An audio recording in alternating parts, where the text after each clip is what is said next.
Guys, this chapter is wild. The God Valley incident is finally unfolding, and Oda is throwing heavy punches. We see the Davy Clan revealed on stage, Baby Teach together with his mother, Dragon making his first real stand against the Celestial Dragons, and finally, the arrival of Rox Xebec with his entire Nightmare crew. But here's the twist. This is still setup. Oda is stacking the pieces so the real explosion hits in the next chapters. And if you think this is hype now, trust me, we haven't even seen half of it yet. Stay tuned because I'll loop back to 3 key things. The mysterious Straw Hat silhouette on stage, Dragon's failed rescue attempt, and how Shanks ends up inside that infamous chest. We start right where the last chapter left off. The announcer calls 8 or 9 members of the Davy Clan onto the stage, and here's the shocker. They are labeled as bonus targets. Kill them and you get extra points. Front and center we see Baby Teach. Yes, Blackbeard as a toddler, clinging to his mother. He looks innocent, almost cute, and his mother seems confused but protective. The fandom instantly compared her to Olvia, Robin's mom. Sure, they look similar, but Oda often uses visual parallels thematically, not literally. Then comes the game changer. One of the Tenryubito shouts, "You're all Buccaneers, aren't you?" That single line may confirm that the Davy Clan has Buccaneer blood. It explains their size, their rarity, and why they're treated as hunted game. And when you look closely, some of them are massive, like half-giants. Even crazier, one of them wears something resembling a straw hat. That detail can't be accidental. Then we cut to Dragon. Kuma is about to be shot by a celestial dragon, and Dragon pulls the trigger first. Even if it's only non-lethal ammo, the point stands. Dragon has officially attacked a Tenryubito. And this is the exact moment his path is sealed. No turning back. He's no longer a soldier. He's a rebel. Oda frames it quietly, without anyone calling him out, but we as readers know. This is where the Revolutionary Army truly begins. And notice the detail. Dragon shoots to stop, not to kill. That pattern of precision and mercy is exactly what defines him later as the leader of the revolution. Then, the legend himself, Rox Xebec, or better said, Davy Xebec. He shows up with the full Rox Pirates lineup. Whitebeard, Big Mom, Kaido, Shiki, Captain John. All of them. And he makes a shocking proposal. Let's work together. We'll share the treasures and devil fruits fairly. Sounds nice, right? But let's be honest. Rox doesn't care about fairness.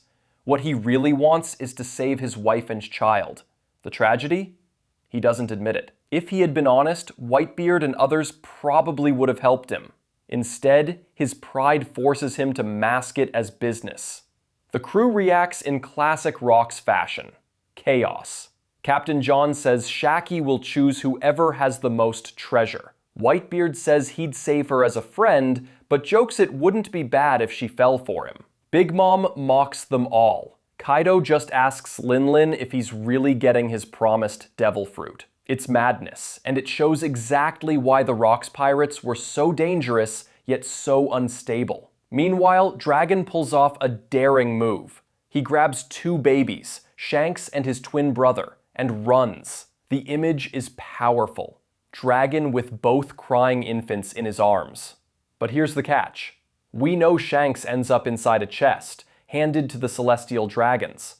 That means Dragon's rescue is doomed to fail. And who better to stop him than Figureland Garling? Dragon's code of non-lethality collides perfectly with Garling's ruthless hunt. That clash is almost guaranteed to be shown. And when it happens, it will explain why Shanks was taken and why his twin never makes it into history. And then the Roger Pirates arrive.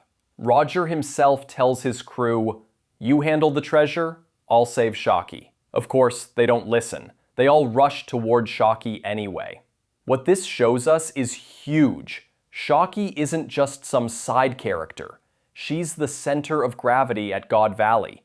Everyone wants to protect her. And we know the outcome. She ends up with Rayleigh. But in this flashback, Oda shows how many powerful figures saw her as worth saving. For the first time, the Holy Knights step out of the shadows. We see two new members in full. 1. A massive Yeti-like figure with horns and wings looking like a flying demon. 2. A tall woman with horns, sharp teeth, sunglasses, and a cigar. The designs are absolutely over the top, but that's the point. Oda wants us to understand. These knights are not ceremonial guards. They are monsters, enforcers of the celestial dragon's divine authority. And finally, the Marines arrive. Leading them, Monkey D. Garp. Without hesitation, Garp unleashes his Meteor fist. Pirates go flying, the battlefield shakes, and instantly the fight escalates into total war. It echoes that famous image of Garp at God Valley. Wounded, bloodied, yet standing as the hero of the Marines. What we're seeing now is the beginning of that legend. Some fans might feel frustrated, another setup chapter.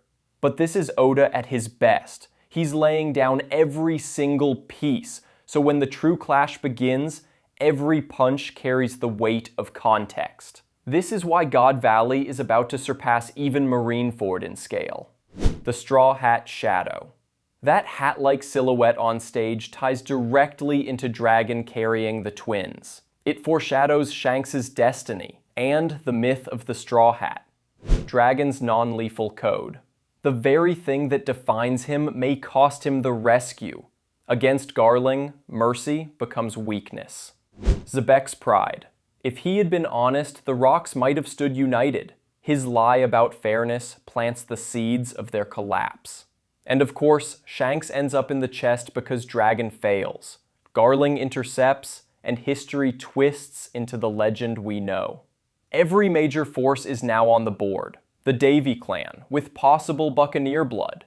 Baby Blackbeard and his tragic mother. Dragon, making his first act of rebellion. Rocks, manipulating his chaotic crew. The Roger Pirates, charging towards Shocki. The Holy Knights, revealed in terrifying form. And Garp, dropping meteors. The stage is fully set. The next chapters will finally deliver the God Valley incident in all its chaos and glory. So now, I want to hear from you. Do you believe the Davy Clan are truly Buccaneers, or is it just propaganda from a celestial dragon? Drop your theories below. I'll feature the best ones in the next breakdown. And don't forget to like, share, and subscribe, because trust me, this is only the beginning. Remember the straw hat, remember the chest, remember the shot. Because when those three align, we'll finally solve the crime scene of God Valley.